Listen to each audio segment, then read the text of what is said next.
ভিডিওটা আমার নলেজে এখন আসে নাই, আমার দেখার সুযোগ হয়নি। আমাদেরকে মানে দইরা নিয়া প্রেসার দিয়া, ঠিক আছে, আমাদের কাছ থেকে চেক রাখে, বেলাং চেক থানায় বসিয়ে দিয়েছে, থানায় 80,000 ওসি স্যারের রুমে বসিয়ে দিয়েছে। হ্যাঁ, পরে আমরা ওসি স্যারের কাছে গেছি আর বলছে যে গরু কি আছে, পরে আমার আব্বা বলছে হ্যাঁ গরু আছে। আমার একটা মেয়ের শ্লীলতাহানির চেষ্টা করে, একটা মেয়ের শ্লীলতাহানির চেষ্টা চলতেছে, ওই জায়গায় তো আইনের লোকের উচিত ছিল আমাকে দেখা। আমার পেটের উপরে এমন জোরে একটা লাথি মারছে।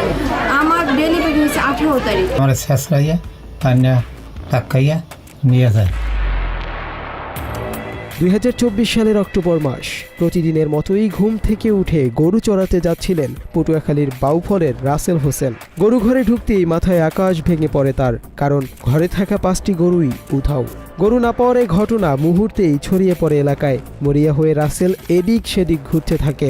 ঘটনার মোড় নেয় যখন রাসেলকে থানায় ডাকা হয়। তিনি জানতে পারেন বাউফল থানার ওসির নির্দেশেই চুরি করা হয় তার 5টি গরু। বাউফলের নুরানপুর গ্রামের বাসিন্দা আলতাফ খলিফা তার ছেলের চাকরির প্রলোভনে স্থানীয় ব্যবসায়ী সেলিম সম্রাট ওরফে উত্তমকে 1,37,000 টাকা দেন। চাকরি এবং টাকা না দিতে পেরে সেলিম সম্রাট এখন পলাতক। টাকা ফেরত পেতে সম্রাটের ঘনিষ্ঠজন ইন্দ্রকুল গ্রামের মোহাম্মদ রাসেল হোসেনের নামে থানায় অভিযোগ দায়ের করেন আলতাফ ও তার মেয়ে নাসরিন বেগম। এই অভিযোগের পর কোনো তদন্ত ছাড়াই রাসেলের বাড়ির গরু চুরি করে নিয়ে আসতে বলে বাউফল থানার ওসি কামাল হোসেন। এ বিষয়ে রাসেল জানান, গরু ফিরিয়ে দেওয়ার জন্য তাকে জোর করে থানায় নেওয়া হয় এবং 80,000 টাকার বিনিময়ে গরু ফেরত দেওয়া হয়। তবে শুধু টাকা নয়, জোরপূর্বক স্বাক্ষর করিয়ে রাসেলের কাছ থেকে 2টি ব্ল্যাঙ্ক চেকও নিয়ে নেয় তারা। আমার কাছ থেকে চেক নেছে 1,37,000 টাকার চেক দেওয়া, তাহলে আমার বাড়ি থেকে আমরা বাড়িতে না তাই কিভাবে গরু নিয়ে যায়? ঠিক আছে, আমার প্রশ্ন এইখানেই যে আমার চেক দেওয়া, তারপর থানায় আমাদের কাছ থেকে চেক মানে রেখে দেয়, আমাদেরকে মানে দইরা নিয়া প্রেসার দিয়া, ঠিক আছে, আমাদের কাছ থেকে চেক রাখে, বেলাং চেক, ঠিক আছে। তারপরে এতগুলো চেক দেওয়া সত্ত্বেও তো আমার বাড়িতে আইসা, আমরা কেউই বাড়িতে না, তা আমার ঘর থেকে কিভাবে গরু নিয়ে যায়? আইসা কি বলছে আইসা মানে বলতেছে এইটা যে ওসি স্যারের নির্দেশে ওসি স্যারে পাঠাইছে গরু নেওয়ার জন্য, ঠিক আছে, এই জন্য আমরা গরু নিয়ে যাইতে আসি। গরুর কেউ বাড়ি গেলে নিয়ে গেছে, আমরা মানা করছি, হ্যাঁ হনে নেই কইছি গৃহস্থ বাড়ি নেই, হ্যাঁ সামনে গনে নিয়ে পরে আমরা হ্যাঁ হ্যাঁ আইলে হ্যাঁ সামনে গনে হ্যাঁ পরে হ্যাঁ বলে না হ্যাঁ আমরা টাকা দিতে পারবেন, হ্যাঁ টাকা দেন গরু, হ্যাঁ আমরা গরু নিয়ে কি জবা দিয়ে। আমাদের অনুসন্ধানী টিমের হাতে আসে এক গোপন ভিডিও, যেখানে স্পষ্ট দেখা যায় থানার ভেতরে লেনদেন হচ্ছে। একটি ব্যানারে স্পষ্ট লেখা বাউফল থানা পটুয়াখালী, যেখানে দেখা যায় স্থানীয় এক ইউপি সদস্য টাকা গুনে দিচ্ছেন আর থানার এএসআই এনায়েত হোসেন পাশে বসে আছেন। যদিও এএসআই এনায়েত হোসেন থানায় টাকা লেনদেনের বিষয়টি স্বীকার করলেও নিজের উপস্থিতির কথা অস্বীকার করেছেন। থানায় বসিয়ে দিয়েছে, থানায় 80,000 ওসি স্যারের রুমে বসিয়ে দিয়েছে। থানায় বসিয়ে দিয়েছে, আমাকে সামনে বই দিলাই হ্যাঁ দিয়েছে, মেম্বার আছে নিয়ে নিয়েছে। এএসআই এনায়েত আমাদের অনুসন্ধানী টিমের সাথে কথা বলার এক পর্যায়ে ওসির রুমেই টাকা লেনদেনের কথা বললেও ওসি এই লেনদেনের বিষয়টি জানেন না বলে অস্বীকার করেন। এই ভিডিওটা আমার নলেজে এখন আসে নাই, আমার দেখার সুযোগ। স্থানীয় মেম্বার বা তার বা চেয়ারম্যান তাদেরকে থানায় আনা হয়েছিল এই বিষয়টা তাদেরকে অবহিত করার জন্য, তাদের মাধ্যমে হয়তো এই জিনিসটা হয়েছে। 80,000 টাকায় 5টি গরু ফেরত পেলেও বাকি 60,000 টাকার জন্য ফের চাপ আসে রাসেলের ওপর। এবার আলতাফ খলিফা আরও 3টি গরু নিয়ে যায় ওসি কামালের নাম করেই। এই অভিযোগের সত্যতা যাচাই করতে আমাদের অনুসন্ধানী দল আলতাফের বাড়িতে গিয়ে তার মেয়ে নাসরিন আক্তারের সঙ্গে কথা বলে। গোপনে ধারণ করা ভিডিওতে নাসরিন আক্তার স্পষ্ট জানান, ওসির সাথে কিছুদিন আগেই তার কথা হয়েছে। তিনি বলেছেন গরুগুলো নিয়ে এসে বিক্রি করে ফেলতে, কিন্তু হয়রানির ভয়ে তিনি বিক্রি করেননি। হ্যাঁ, পরে আমরা ওসি স্যারের কাছে গেছি আর বলছে যে গরু কি আছে, পরে আমার আব্বা বলছে হ্যাঁ গরু আছে, পরে বলছে তা গরু নিয়ে আসেন। পরে চৌকিদার নিয়ে গরু নিয়ে আসার কথা বলার পর আমরা চৌকিদার নিয়ে গরু নিয়ে আসছি, আনার পর আবার থানায় জানানো হয়েছে। আপনার কি ওদের কি টাকা দিছিলেন নাকি অন্য কোনো লোক? ওদেরকে দিছিলাম। ওরা তো বলে অন্য লোকের দিছে। ওদেরকে দিছি আমরা টাকা, ওদের হাতে টাকা দিছেন, ওরা কারা দিছিল ছোট তার আমরা জানি না, ওদের হাতে আমরা টাকা দিছি মূলত। পরে ওসি স্যারে মানে গরু বেচার জন্য আদারে দিছে। ওরা ওদের ওই যে কি জানি ওই এসআই উনি তো হ্যাঁ মনির। হ্যাঁ, বাউফল থানার ওসি কামালের এসব কর্মকাণ্ড প্রশাসনিক নীতিমালার স্পষ্ট লঙ্ঘন। সাধারণ জনগণের নিরাপত্তা নিশ্চিত করা দায়িত্ব যার কাঁধে, সেই যদি অপরাধের আশ্রয়দাতা হন, তাহলে সাধারণ মানুষ কোথায় যাবে, এমন প্রশ্ন সকলের। নানা সময়ে নানা বিতর্কিত কর্মকাণ্ডের কারণে আলোচনায় আসা এই ওসি এবার নতুন করে সংবাদের শিরোনামে। সম্প্রতি অপারেশন ডেভিল হান্টে আওয়ামী লীগ নেত্রীর ছেলেকে আটকের মাত্র 10 ঘন্টা পর ছেড়ে দেয়ায় আবারও প্রশ্নবিদ্ধ হয়েছেন তিনি। 2024 সালের 22 সেপ্টেম্বর বাউফল থানায় যোগদানের পর থেকেই ক্ষমতাশালীদের সঙ্গী হয়ে উঠেছেন ওসি কামাল। আইনশৃঙ্খলা পরিস্থিতির অবনতি, চাঁদাবাজি, খুন, ধর্ষণ, ডাকাতি ও অপহরণের মতো অপরাধের সংখ্যা বাড়লেও তিনি যেন এসব নিয়ে নীরব। কিন্তু তার বিরুদ্ধে ওঠা অভিযোগ শুধু নীরবতার নয়, বরং সক্রিয় অপরাধমূলক কার্যক্রমেরও। আমাদের অনুসন্ধানী টিম ওসি কামালের একাধিক ভয়ঙ্কর কর্মকাণ্ডের সন্ধান পেয়েছে। পটুয়াখালীর বাউফল উপজেলার দ্বীপাশা এলাকায় মোসাম্মদ তাসলিমা আক্তার ও তার পরিবার ভয়াবহ নির্যাতনের শিকার হচ্ছেন বলে অভিযোগ উঠেছে। স্বামী মোহাম্মদ শানু পেদার পৈতৃক 1.50 একর সম্পত্তিতে দীর্ঘদিন ধরে বসবাস করলেও স্থানীয় একটি প্রভাবশালী মহল তাদের উচ্ছেদ করতে একের পর এক ষড়যন্ত্র করে যাচ্ছে। তাসলিমার অভিযোগ, শামসুল হক, খোকন পেদা, সোহরাব মোল্লা, আলাউদ্দিন গাজী সহ আরও 18 থেকে 20 জনের একটি দল দীর্ঘদিন ধরে তাদের জমি দখলের চেষ্টা করছে। গত 18 সেপ্টেম্বর ভূমিদস্যুরা 50 থেকে 60 জন ভাড়াটে সন্ত্রাসী নিয়ে তাদের বাড়িতে হামলা চালায়। হামলাকারীরা মৌসুমী ধানের বীজতলা নষ্ট করে, তাসলিমা ও তার স্বামীকে বেধড়ক মারধর করে এবং তার 2 কন্যাকে লোহার রড ও লাঠি দিয়ে আঘাত করে। এসব ঘটনার মেডিকেল রিপোর্ট আমাদের হাতে রয়েছে। এমনকি 2 মেয়ের গলার 2 ভরি স্বর্ণের চেইন ছিনিয়ে নেয়। বৃদ্ধা মাকে বাঁচাতে গেলে তাকেও রক্তাক্ত জখম করা হয় বলে অভিযোগ তাসলিমার। গোপন ক্যামেরার এক ভিডিওতে দেখা যায় তাসলিমার বৃদ্ধা মাকে মারধরের পর তাকে ধরে হাসপাতালে নেওয়া হচ্ছে। ওই দিনে আহত অবস্থায় থানায় যান তাসলিমা ও তার মেয়ে। মামলার কথা বললে ওসির টালবাহানা শুরু হয়। ওসি তাদের হাসপাতালে যেতে বলেন এবং মেডিকেল রিপোর্ট নিয়ে আসতে বলেন। অভিযোগ রয়েছে 1 লক্ষ টাকার বিনিময়ে ওসির সাথে এর আগেই চুক্তি সম্পন্ন করে প্রতিপক্ষ। তাই মামলা করতে গেলে পুলিশ মামলা না নিয়ে শুধু সাধারণ অভিযোগ গ্রহণ করে। উল্টো প্রতিপক্ষের ভুক্তভোগীদের বিরুদ্ধে করা মামলা গ্রহণ করেন ওসি কামাল, আর এখানেই দেয় সন্দেহের জন্ম। পরবর্তীতে আদালতে মামলা হলেও পুলিশ পক্ষপাতমূলক আচরণ করে। 7 বারেরও বেশি সময় সাক্ষ্য দিলেও মামলার এজাহার দিচ্ছে না ওসি কামাল হোসেন। এদিকে গত 20 অক্টোবর এ ঘটনার একটি তদন্ত প্রতিবেদন জমা দেন বাউফল থানার এএসআই মশিউর রহমান, যেখানে ভুক্তভোগীদের সন্ত্রাসী বলে আখ্যা দিয়ে তাদের গ্রেফতারের দাবি জানান ওই তদন্তকারী এএসআই। আমার একটা মেয়ের চিরতহানির চেষ্টা করে। ওই সময় আমি 4 জন অসুস্থ মেয়ের ছেলে নিয়ে আসছি হাসপাতাল থানায় ওসি স্যারের কাছে। ওসি স্যার বললো যে ছবি তুলে নিয়েছে, বললো যে হসপিটালে নিয়ে চিকিৎসা দেন, আমি এটা দেখতেছি। কিন্তু 3 দিন পরে আমাদের নাম কাটিয়ে দেয় আর কোনো সাহায্য পাই না। কয়েছে পরে দেখতেছি, এরকম বলতে বলতে দীর্ঘ 15 দিন যাবৎ ঘুরাইছে। ঘুরানোর শেষে বলছে আপনার টাকা থাকলে আপনি কোর্টে যান। ওই কোর্ট থেকে মামলা করছি, মামলার রিপোর্ট এই জায়গায় আইসা প্রায় 4 মাস চলতেছে, কোনো রিপোর্ট দেখতেছি না। ওসি স্যারের কাছে আসার পরে ওসি স্যার বলতেছে যে আমি আপনার কোনো সাহায্য করব না, আপনার সাহায্য করবে সাংবাদিক সম্মেলন। তাসলিমার অভিযোগ, ধান কাটতে গেলে পুলিশ বাধা দেয় এবং আদালতের নির্দেশনার কথা বলে ধান কেটে স্থানীয় চৌকিদারের জিম্মায় রাখার কথা থাকলেও তা বিক্রি করে দেয়। অথচ প্রতিপক্ষরা ধান বিক্রির সময় পুলিশের সঙ্গে ছিল, কিন্তু তাদের পরিবারকে যেখানে থাকতে দেয়া হয়নি। বলছে অসভ্য মহিলা কথা বলবা না, থানায় না আসলে আমি খুশি হব। আসলে কি আমরা হতদরিদ্র হয়ে কি আমরা আইনের কোনো সাহায্য পাবো না? আমি ডকুমেন্ট দিতাম না, আমার ডকুমেন্ট দেওয়ার মতো কিছু নাই, বলবো ওই মহিলা অসভ্য। কিছু মানে শক্ত কিছু দেখাইলেও বলে মহিলা অসভ্য, বেশ্যা। বিপক্ষে লাগে হাত মিলাইয়া। এখন আমি গ্রামে শুনতে পাই যে বিপক্ষে এত অত্যাচার অবিচার করে, থানায় আমাকে মামলা নেয় না, কারণ থানা নাকি হারা 1 লাখ টাকা দিয়ে বুক করে দিয়েছে।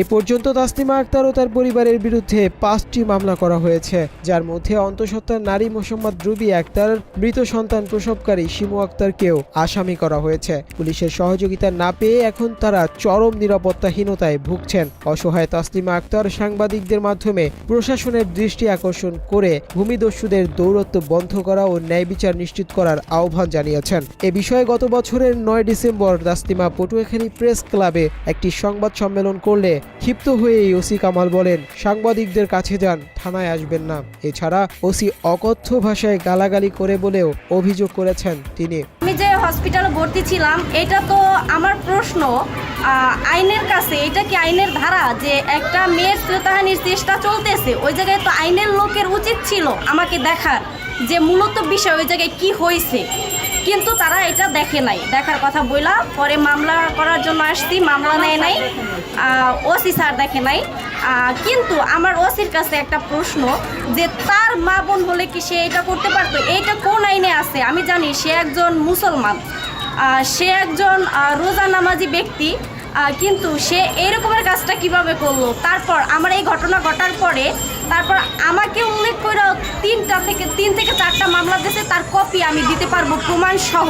শুধুমাত্র এই ঘটনাটা ধামাচাপা দেওয়ার জন্য শুধুমাত্র আমাকে নিয়ে ফোনটা ভেঙে দিচ্ছে। তারপরে আমার পেটের উপরে এমন জোরে একটা লাথি মারছে।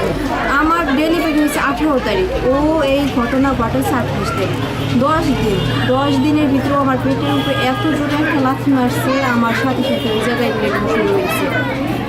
আমি দীর্ঘ 4 মাস যাবৎ হসপিটালে ভর্তি ছিলাম, কারণ আমার ব্লিডিং কোনো মতেই থামানো সম্ভব ছিল না। আমি ঢাকা মেডিকেলে ভর্তি ছিলাম, আমি সুস্থ হয়েছি কিছুদিন, তাও শারীরিকভাবে অনেক অসুস্থ এখনও। তবে বিষয়টি পারিবারিক বলে এড়িয়ে যান ওসি কামাল। এদিকে এসব ঘটনার অনুসন্ধানের সময় ওসির বিরুদ্ধে আরও একটি গুরুতর অভিযোগ পায় বাংলা এডিশন। পৈতৃক ভিটায় বসবাসরত 2 বৃদ্ধ ভাই 75 বছর বয়সী মোহাম্মদ জাহিদ খান এবং 78 বছর বয়সী মোহাম্মদ ইসমাইল খান কয়েক বছর আগে এক পুরনো টিনের ঘর ভেঙে নতুন ভবন নির্মাণ শুরু করেন তারা, কিন্তু এই নির্মাণ নিয়েই বাধে বিপত্তি। তাদের আপন ভাই শফিকুল ইসলাম দাবি করেন ঘরটি তাদের আরেক ভাই হেমায়েত খান তৈরি করেছিলেন এবং তিনি সেটি হেমায়েতের কাছ থেকে কিনেছেন। এরপর থেকেই শুরু হয় পারিবারিক দ্বন্দ্ব, যা গড়ায় পুলিশের হস্তক্ষেপ ও আদালতের নির্দেশনার দিকে। স্থানীয় সূত্র ও পরিবারের অভিযোগ অনুযায়ী বিষয়টি মীমাংসার জন্য থানায় সালিশ বৈঠক বসে। পরে স্থানীয়ভাবে একটি সমঝোতা বৈঠক হলেও শফিকুল তা অমান্য করে 27 জানুয়ারি নির্মাণাধীন বসত ঘরে ভাঙচুর চালান। বাধ্য হয়ে ইসমাইল খান ও জাহিদ খান আদালতে মামলা করেন, যেখানে 10 কার্যদিবসের মধ্যে কারণ দর্শানোর নির্দেশনা দেয়া হয় এবং উভয় পক্ষকে স্থিতিশীল অবস্থায় থাকার আদেশ দেয়া হয়। কিন্তু আদালতের এই আদেশও শফিকুল ইসলাম মানেননি, বরং 4 ফেব্রুয়ারি পুনরায় হামলা চালিয়ে বসত ঘরে ব্যাপক ভাঙচুর করেন বলে অভিযোগ করেন বাদীরা। এরপর থানায় অভিযোগ দায়ের করে বাদী ইসমাইল হোসেন। সেখানে তিনি বলেন শফিকুল ইসলাম শুধু প্রাণনাশের হুমকি দেননি, উল্টো পুলিশি হয়রানি ও মিথ্যা মামলায় ফাঁসানোর হুমকি দিয়েছে। 13 ফেব্রুয়ারি রাত হঠাৎই পুলিশের 7 সদস্যের একটি দল বৃদ্ধ জাহিদ খান ও ইসমাইল খানকে তাদের বাড়ি থেকে টেনে হিঁচড়ে থানায় নিয়ে যায়। থানায় নিয়ে গেলে তাদের বিরুদ্ধে লুটপাটের মামলা দায়ের করে কোর্টে চালান দেয়া হয়। অথচ পরিবার দাবি করছে এটি শফিকুল ইসলামের পূর্ব পরিকল্পিত চক্রান্ত ছিল, যা তার আগের হুমকির সঙ্গে হুবহু মিলে গেছে। আমি ঢাকা থেকে গ্রামের বাড়ি আসি, আজ সন্ধ্যার সময় 7-8 জন পুলিশ আইয়া আমাকে বলে আপনি থানায় চলেন। আমি কেন থানায় যাব? কারণ ওসি সাহেব ডাকছে, আপনাদের ব্যাপারে কথা বলবে। হ্যাঁ, আমি তাদের কথা শুনে আমি থানাতে যাই। থানাতে যাই ওসি সাহেব আমাকে বসতে বলার পর আমি মহলে যাব, আপনি এখানে এসের সাথে কথা বলেন। পরে এসে 10টা-12টার সময় বলে আমাকে আপনি কাস্টডিতে আপনি থানাতে চালান দিতে হবে। তখন আমাকে হাজতে ভরে রাখছে। বাড়িঘরের বিরোধ ছিল এবং এটা চলমান সালিসি ব্যবস্থা ছিল। হ্যাঁ, এই জন্য আমি বাড়িতে আসছিলাম। তাই তারা যে একটা কেস করছে এটা আমি জানি না। হ্যাঁ, না জানা সত্ত্বেও আমাকে থানায় নিয়ে যায় আর কি। সালিসি চলমান ছিল আর কি এই অবস্থা। এর আগে তো গেছে তারা কেন গেছে বা কী জন্য নিয়ে গেছে তা আমরা জানি না। তাদের বলছে যে আপনার নামে কেস আছে। হ্যাঁ, পরে আমাকে থানা থেকে এবং কোর্টে চালান দেয়। চালান দেওয়ার পর আমরা হাজত থাকা সত্ত্বেও তখন আই আমাদের বাড়িতে ভাঙচুর করি, আমার ঘর দরজা ভাঙচুর করে যে আসবাবপত্র ছিল, মালামাল ছিল, সব লুট করে তারা নিয়ে যায়। ওসি সাহেব ওসি সাহেবেরা আমার বাড়িতে আসে সন্ধ্যার পরে, এসে আমাকে বলে কি ওসি সাহেবে কথা শুনে যাইতে বলছে। আমি তো অসুস্থ, আমি যেতে পারবো না অনেকদিন থেকে, তাই যদি যারা আছে আর বড় ভাই আছে তাকে নিয়ে যায়, সে কথা শুনে আসে, তা হে আমার শেষরাইয়া টানিয়া টাক্কাইয়া নিয়ে যায়, নিয়ে থানায় যাইয়া আমারে বসাই রাখিয়া এইবার কইছে তোমারে চালান দেব। কে আমাকে চালান দেবেন কি লেগে? চালান দেবে বহুত ভানে পরে এই কথা কইছে, কই আমারে কাটার মধ্যে ভরে থুইছে। এ নিয়ে স্থানীয়দের মধ্যে প্রশ্ন উঠেছে, যার ঘর তাকিয়ে যদি পুলিশ গ্রেপ্তার করে তবে তার অনুপস্থিতিতে কে বা কারা আবারও সেই বসতঘর ভাঙার নেতৃত্ব দিল। টপ টু বটম এবং থানার ওসি এসআই যারাই আছে, কারণ সবাই তাদের কাছে আসলে আমরা এখন নিরপরাধ এবং আমরা কোনো রকম তাদের কাছে প্রশাসনিক সাহায্য সহযোগিতা পাচ্ছি না এবং তারা আরও উল্টো আমাদের হেনস্থ অপদস্থ করার মতো এক প্রকার আমাদের সাথে বাজে ব্যবহার পর্যন্ত করা শুরু করে দিচ্ছে অটোমেটিকলি। কী কারণে আমরা আজও পর্যন্ত এখন পর্যন্ত জানি না। বিনা অভিযোগে হঠাৎ আমার বসতঘর থেকে আমার অসুস্থ স্বামীকে পুলিশে তুলে নিয়ে যায়। আমি ওসির বিচার চাই। আমাদের অনুসন্ধানী টিমের হাতে আসা 17 ফেব্রুয়ারির একটি ভিডিও ফুটেজ নতুন মাত্রা যোগ করেছে এই ঘটনার তদন্তে।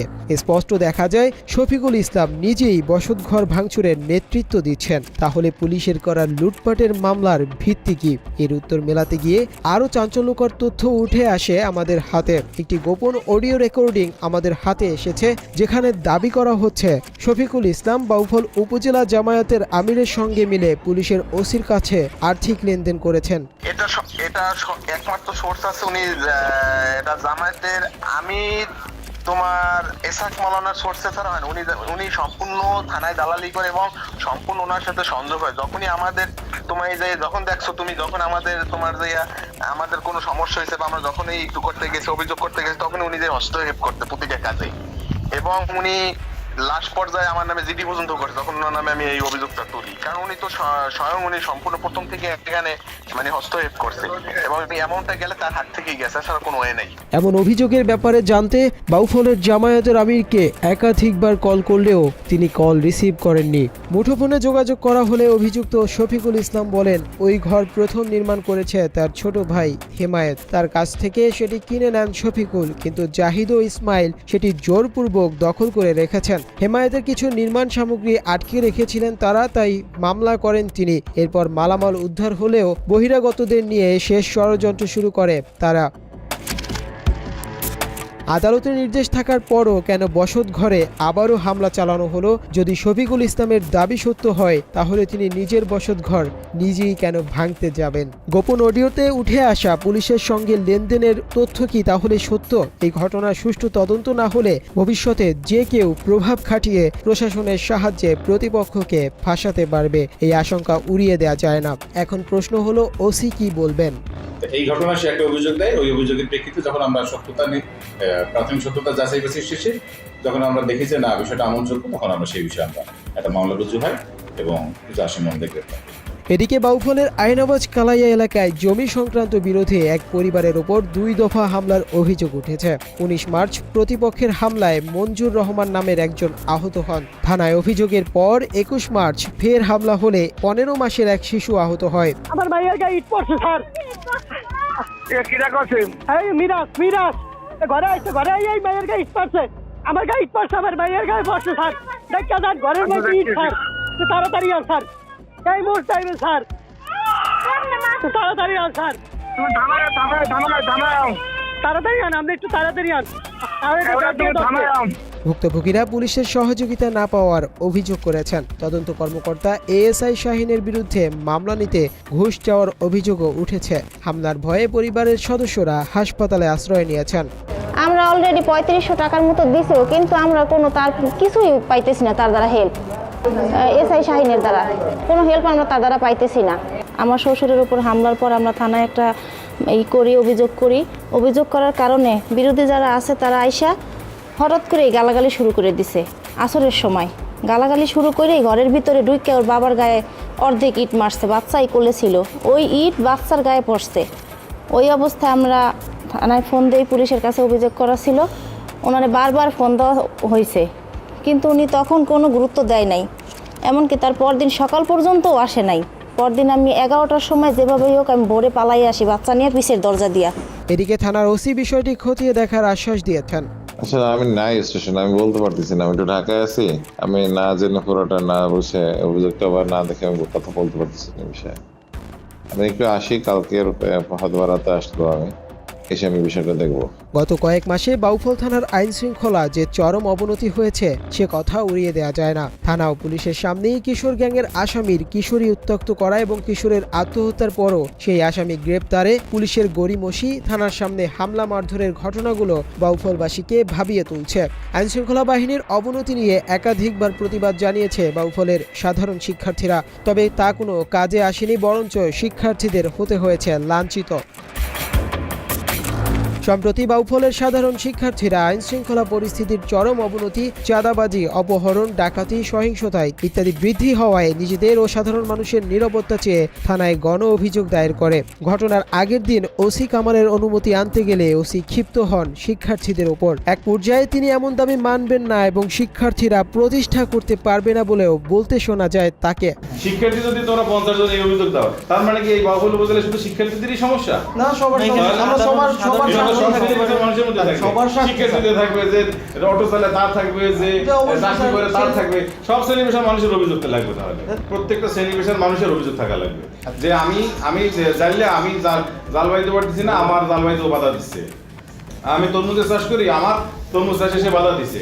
এই ধরনের প্রত্যেকটা শ্রেণী পেশা থেকে আলাদা আলাদা অভিযোগ থাকা লাগবে।